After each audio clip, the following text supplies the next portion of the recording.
안녕하십니까. 영락교회 성도 여러분, 6월 30일 수요일 말씀대로 365 함께 나누도록 하겠습니다. 오늘 말씀은 시편 119편 73절부터 176절까지의 말씀입니다. 오늘 말씀은 100절 가까이의 아주 긴 내용입니다. 전 시간에 말씀드린 대로 내용을 분할해서 오늘은 후반부에 대해서 말씀을 전하도록 하겠습니다. 전 내용을 보시자면 하나님의 말씀을 따르는 시편 저자에 대해서 소개를 하고 있죠. 그리고 그 말씀을 따를 때 얼마나 큰 기쁨이 있는지, 그리고 그 복이 얼마나 큰지에 대해서 전반부의 내용을 이야기하고 있습니다. 그리고 이제는 시간이 지나서 후반부로 이제 접어들게 되었습니다. 시편의 저자도 이제 분위기가 좀 바뀌게 되었습니다. 어떻게 바뀌게 되었냐 하면, 전에는 하나님의 좋으신 말씀, 그 말씀을 누릴 수 있는 풍성한 복에 대해서 이야기를 했다면, 이제는 위기의 상황, 말씀을 따르는 자가 겪는 어려움에 대해서 이야기를 합니다. 그리고 그 시편의 저자는 이 상황 가운데서 어떻게 이 어려움을 이겨내야 할지, 극복해야 될지에 대한 방법들을 소개하고 있습니다. 말씀을 쭉 보시면 악인이 찾아와서 그를 넘어뜨린다라고 이야기합니다. 저자를 괴롭히고 저자를 압제하는 그러한 악인의 모습이 드러나게 됩니다. 말씀의 내용을 보시면 78절 보시면 거짓으로 나를 엎드려뜨린다라고도 이야기합니다. 그리고 핍박하고 해하려고 웅덩이를 판다라고 85절에 또 기록이 되어 있습니다. 그렇습니다. 악인들은 그리스도인, 거룩한 성도를 온전하게 두지 않습니다. 그들이 걸어가는 생명의 길, 어떻게 하면 그 생명의 길에서 벗어나게 할까? 어떻게 하면 그 생명의 길을 가지 않고 자초시킬까에 대해서 고민하는 것이 바로 교만한 자들, 악인들의 책략입니다. 그래서 그들은 중간중간에 함정을 팝니다. 웅덩이를 파고 또 와서 해하기도 합니다. 여러 가지 방법을 씁니다. 그리하여서 하나님의 사람들이 하나님께로 나아가지 못하고 생명의 길이 아닌 다른 사망의 길로 나아가도록 길을 인도하고자 합니다. 이 어려운 상황 가운데서 시편의 저자는 하나님을 신실하게 따르겠다라고 고백을 합니다. 신실하게 주님을 따르며 온전한 주님의 사랑과 은혜 가운데 바로 서겠다라고 이야기합니다. 86절에서는 하나님을 신뢰하며 신실하신 하나님을 제가 바라보겠습니다 이야기를 하고 있죠. 이 바라봄에 있어서 두 가지 관점이 있는데요. 첫 번째는 하나님을 전심으로 사랑하는 마음입니다. 하나님을 사랑하는 마음으로 온전하게 바라보는 것이죠. 또 한 가지 또 방법이 있는데 그것은 바로 정의롭고 공의로우신 하나님을 바라보는 것입니다. 하나님께서 심판하시고 악한 자들을 도말하실 뿐만이 아니라 그 하나님 앞에서 두려워하는 마음으로 온전한 길, 공의의 길로 가고자 하는 시편 저자의 내용이 오늘의 말씀 가운데 담겨 있는 것입니다. 사랑하는 여러분, 우리가 어떻게 하면 하나님의 말씀을 좇아 살아갈 수가 있습니까? 어떻게 하면 이 위기의 때 우리의 마음을 잘 지키고 하나님의 뜻 가운데로 나아갈 수가 있습니까?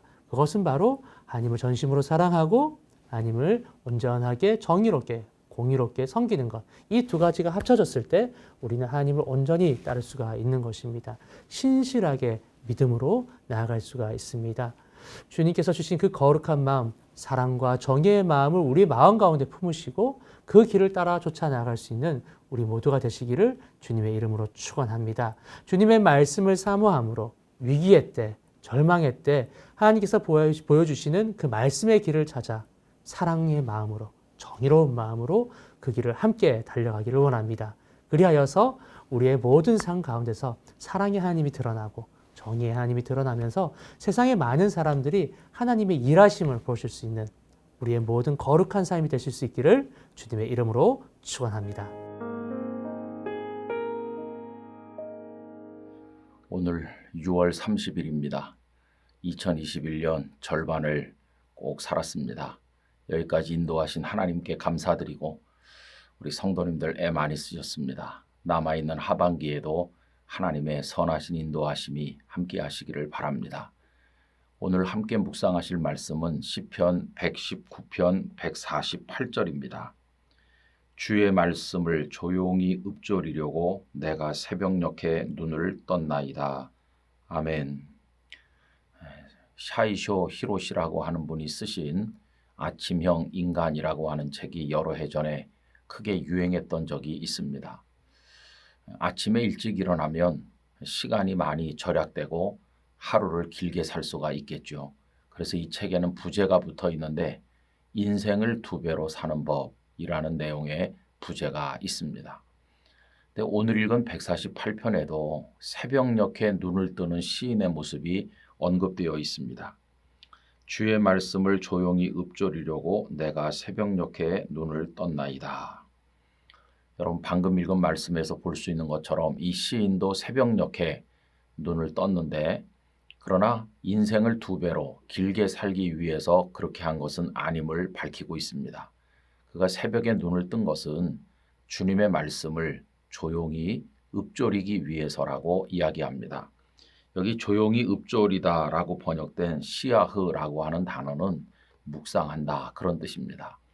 여러분 만상이 아직 깨어나지 않은 새벽녘에 눈을 떠서 여호와 하나님의 말씀을 묵상하는 시인의 모습이 얼마나 경건합니까? 시편 1편 2절에서 복 있는 사람을 설명하시면서 여호와의 율법을 주야로 묵상한다라고 했는데 바로 시인의 모습이 거기에 해당된다고 말할 수가 있겠습니다. 그런데 여러분 이 시인은 왜 하루 중에 하필이면 새벽녘에 주님의 말씀을 묵상한다고 하는 것일까요? 이 새벽은 24시간 중에서 가장 거룩하다고 생각합니다. 욕망의 일들이 다 끝난 시간이죠. 또 욕망의 일들이 아직 시작되기 전 시간이죠. 예수님께서도 새벽에 미명에 기도하셨습니다. 한국교회가 새벽마다 모여서 기도회를 가지는 것은 정말로 축복된 일이라고 생각을 합니다. 우리들도 새벽마다 깨어 일어나서 하나님의 말씀을 가슴에 품고 깊이 기도하는 삶을 하나님의 나라에 이르는 그날까지 지켜나가기를 간절히 원합니다. 그런데 오늘 이 말씀 속에서 우리가 생각해 봐야 될 것이 하나 있는데 시인은 왜 새벽마다 그렇게 했을까 하는 것입니다.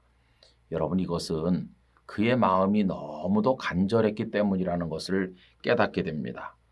오늘 읽은 말씀에는 새벽녘에 눈을 떴다라고 되어 있지만은 다른 번역본 성경들을 보면 사실은 그가 밤새 제대로 잠을 이루지 못했다는 것을 암시해 줍니다. 예를 들어서 밤새도록이라고 번역한 성경도 있고 새벽도 되기 전에라고 번역된 성경도 있습니다. 새번역 성경은 이것을 잘 살려서 말씀하고 있는데 그 앞절 147절부터 이어서 읽어보면 다음과 같습니다. 주님의 말씀을 갈망하여 날이 밝기도 전에 일어나서 울부짖으며 주님의 말씀을 묵상하다가 뜬 눈으로 밤을 새웁니다. 이렇게 얘기합니다. 하나님의 말씀을 갈망했고 그 말씀을 묵상하다 보니 어느새 밤이 다 지나서 뜬 눈으로 새벽을 맞이하게 되었다 하는 얘기입니다. 여러분 도대체 무엇 때문에 이렇게 밤을 지새워 가면서 말씀에 매달리게 되는 것일까요? 거기에는 그의 애절함이 담겨 있다고 생각합니다. 세상 어디에서도 위로받지 못했기에 말씀의 위로를 찾는 것입니다. 세상 어디에서도 해법을 발견하지 못했기 때문에 하나님의 말씀 속에서 해법을 찾는 것입니다. 갈급함으로 말씀을 펼쳤는데 하나님께서는 그에게 위로도 주시고 해결책도 허락해 주시므로 그 다음에는 기쁨과 감사로 하나님의 말씀을 묵상하다 보니 어느새 밤이 다 지나 새벽이 되는지 본인도 알 수 없을 만큼 은혜 속으로 깊이 들어가는 것을 보여줍니다. 여러분 얼마나 귀한 모습입니까? 이 영상을 함께 하시는 모든 분들이 하나님의 말씀 속으로 들어가고 그 말씀에서 은혜를 얻고 그 말씀을 붙들고 기도하고 뜬 눈으로라도 밤을 새워가면서 우리 주님과 함께하는 기쁨의 교제를 나누게 되시기를 바랍니다. 이 말씀 우리도 묵상하며 그렇게 살아가는 성도가 되기를 원합니다. 아버지 하나님, 저희들도 주님의 말씀을 갈망하고 묵상하게 하시되 그 말씀을 통해 위로와 새 힘을 얻게 해주시고 뜬 눈으로라도 밤을 지새울 만큼 거기서 얻는 기쁨과 은혜가 충만하도록 도와주시옵소서. 예수님의 이름으로 기도하옵나이다. 아멘.